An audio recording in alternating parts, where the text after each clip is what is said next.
Hi, you're watching Hindustan Times and I'm Aditi Prasad. West Bengal 2021 is as thrilling as it gets as far as elections in India go.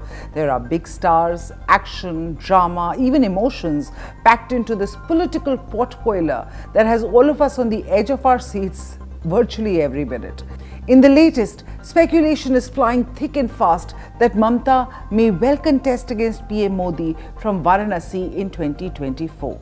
Now that's big, right?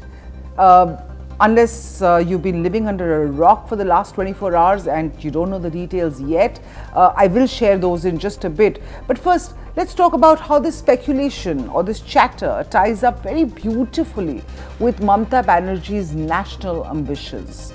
There is no doubt that if Mamata Banerjee wins this high-octane election in West Bengal, she could emerge as the most powerful leader in the opposition camp or the anti-BJP camp, which in the absence of strong leadership from the Congress party has really been relatively very rudderless over the last several years. Now, if Mamata wins Bengal, her running against PM Modi in Varanasi in 2024 may actually move from just being social media chatter to or a virtual thought to an on-ground reality.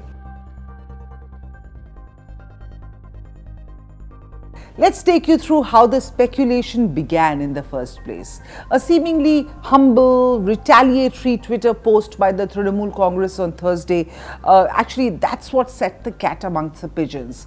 The post, which was posted late on Thursday night from Trinamool's official handle, said, and I quote, "Didi is winning Nandigram.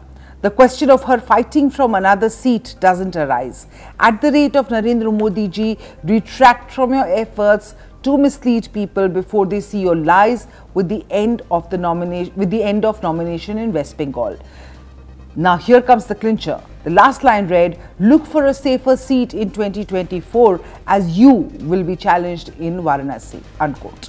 Now, the tweet was a retaliation to Modi's claim at a rally in Bengal very recently that actually on Thursday itself that Mamata Didi may contest from another seat in the last phase of the assembly elections, the ongoing assembly elections, for which there is still time to file the nominations.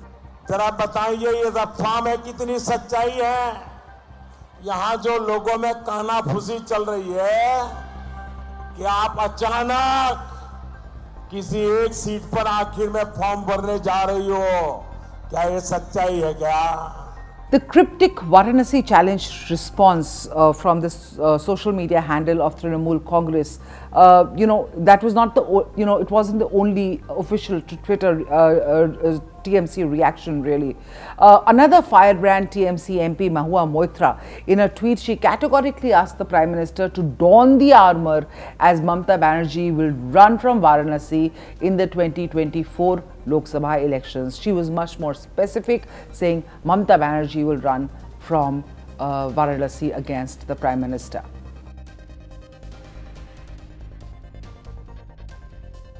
Now, just 5 days ago, and smack in the middle of a do-or-die assembly elections, the Bengal Chief Minister wrote a letter to at least a dozen opposition leaders, including Sonia Gandhi, Sharad Pawar, MK Stalin, Akhilesh Yadav, Uddhav Thackeray, Hemant Soren, Arvind Kejriwal, basically calling for a unified and effective struggle against the Bharatiya Janata Party.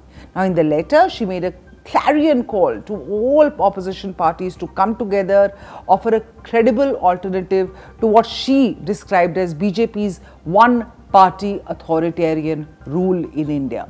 Now, the Trinamool Supremo had in fact also suggested a meeting of all leaders to chart out a plan of action, but after these assembly elections. Now, more than one opposition leader has accused the BJP of having a one-party rule ambition in the recent past. No doubt that a democracy is defined, not just by the government, but also by the dynamism of the opposition. And yes, by all accounts, India's opposition has never been as weak as probably it is today. So if India seems to be veering towards a one-party rule, the opposition is equally to blame. Now, seen in that context, Mamata Banerjee's letter becomes very, very significant. I have been speaking to several political analysts in Bengal and outside Bengal over the last several days, and most of them, sort of unanimously agree. They have their ifs and buts, but most of them, they unanimously agree that the letter means that Mamata wants to focus on national politics once the assembly polls are over. Now, as I've said before, if Mamata wins Bengal in 2021, as many opinion polls have predicted so far, she might just acquire the necessary heft amidst the opposition parties to become the face of this anti-BJP front that she has outlined in this letter of hers.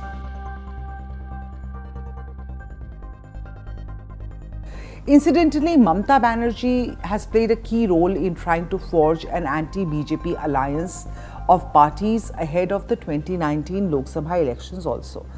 She had reached out to opposition leaders, organized a mega rally in Kolkata's Brigade Parade Ground in January 2019, and it was attended by almost all leaders of regional parties who've been opposed to the BJP.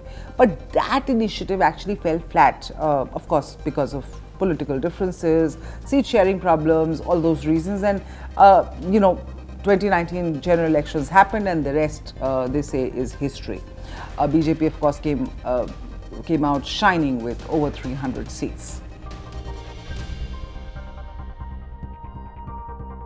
Now, having said all of that, the fact remains that West Bengal 2021 and chatter about Mamata contesting against Prime Minister Modi from Varanasi has certainly blown the poll bugle for 2024. When Arvind Kejriwal picked up the cudgels against Prime Minister Modi in Varanasi, remember 2014, many had called it the proverbial, sort of David versus Goliath battle. Of course, the Prime Minister Modi, who was not Prime Minister at that time, had gone on to win those elections in Varanasi by a massive margin against Arvind Kejriwal. But this time, if Mamata does the same in 2024, which is barely 3 years away, the Khela in Varanasi will be worth a seat on the front row with popcorn to match. Don't miss that, and we look forward to listening from you about what you thought about this video, what you think about our videos. Please do write in the comments box below any questions you have, any comments you have, and don't forget to click the bell icon to sort of subscribe to Hindustan Times, and you'll never miss an update from us again.